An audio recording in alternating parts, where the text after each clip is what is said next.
ఎంతో మందికి పవిత్రమైన ఈ ప్రదేశాన్ని ఇప్పుడు లోపలికి వెళ్లి మనం సందర్శిద్దాం. ఇదే చూస్తున్నారు కదా, జీసస్ తను మరణించిన తర్వాత ఇక్కడే పెట్టారు. ఇదే సమాధి. లోపలికి వెళ్లి చూద్దాం. ఇదిగోండి, కరెక్ట్ గా నాకు తెలిసి ఇది 5 అడుగులు ఉన్నట్టుంది.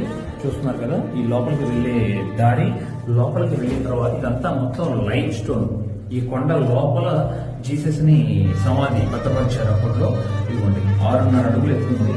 ఇంతకుముందు అసలు ఈ గ్రిల్ ఉండేది కాదు. సేఫ్టీ రీజన్స్ కోసం ఈ గ్రిల్ ఇక్కడ నిర్మించారు. ఇంతకుముందు లోపలికి కూడా వెళ్ళేవారు, వెళ్ళి అక్కడ ప్రే చేసుకునేవారు చాలా మంది వరకు. ఇదిగోండి, ఇదే సమాధి. మొత్తం జీసస్ సమాధి కరెక్ట్ గా 3 రోజుల తర్వాత ఇక్కడ ఉంచిన తర్వాత తను బయటకు వచ్చినట్లుగా చెప్తున్నారు కదా. ఒక రాయిలాగా ఉంది, చూస్తున్నారు కదా, ఒక బల్లలాగా. దీని మీదే జీసస్ ని పడుకోబెట్టి సిలువేసినట్లుగా చెప్తున్నారు.